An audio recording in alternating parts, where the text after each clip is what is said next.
প্রায় ২ মাস ধরে নিখোঁজ ধামরাইয়ের গাঙ্গুটিয়া কাওয়ালিপাড়া এলাকার প্রফুল্ল রাজবংশীর মেয়ে ১০ম শ্রেণীর ছাত্রী প্রিয়াঙ্কা রাজবংশী।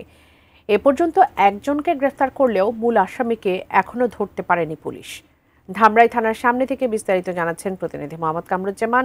আপনার কাছে এর ব্যাপারে অগ্রগতির ব্যাপারে আসলে থানা থেকে কোনো কিছু জানতে পেরেছেন কিনা, পুলিশের সাথে কথা হয়েছে কিনা এবং পরিবারের লোকজন কি বলছেন বিস্তারিত জানাবেন।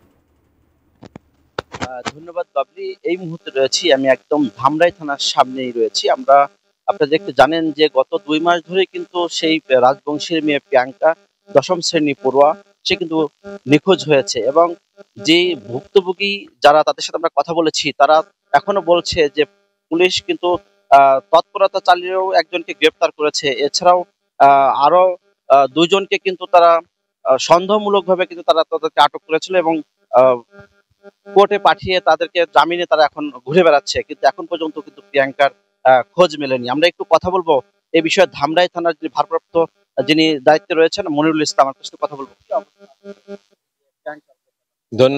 ধন্যবাদ আপনাকে। উক্ত প্রিয়াঙ্কা রাজবংশীর বিষয়ে আমরা ইতিপূর্বে মামলা নিয়েছি, 4 জনকে আসামি করা হয়েছে। সেখান থেকে আমরা একজনকে গ্রেপ্তার করেছি এবং 2 জন ইতিপূর্বে বিজ্ঞ আদালতে আত্মসমর্পণ করে বর্তমানে জামিনে আছেন।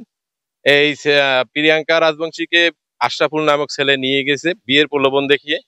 তো আমরা একাধিকবার এই বিষয়ে অভিযান পরিচালনা করেছি ঘটনাস্থল এবং পার্শ্ববর্তী থানাসমূহে। বর্তমানেও অভিযান চলমান আছে, এখন পর্যন্ত উদ্ধার করা সম্ভব হয়নি। আশা করি কিছুদিনের ভিতরে উদ্ধার করা যাবে, আমরা তৎপর আছি। যেমনটি শুনছিলেন যে শুধু ধামরাতেই নয়, সাভার, আশুলিয়া এবং এরই মধ্যে কিন্তু আইন শৃঙ্খলার কিন্তু অবনতি অনেকটাই আমরা লক্ষ্য করেছি। প্রায়ই কিন্তু খুন, হত্যা, এছাড়াও কিন্তু এই রকম প্রতিনিয়তই অপহরণ এবং বিভিন্ন রকমের সমস্যায় কিন্তু জর্জরিত সাভার, ধামরাই, আশুলিয়া। এই ছিল আমার কাছে সর্বশেষ। আশুলিয়া, সাভার, ধামরাইয়ের থানার সামনে থেকে বিস্তারিত যাচ্ছে আমরা বাবলির কাছে। বাবলি।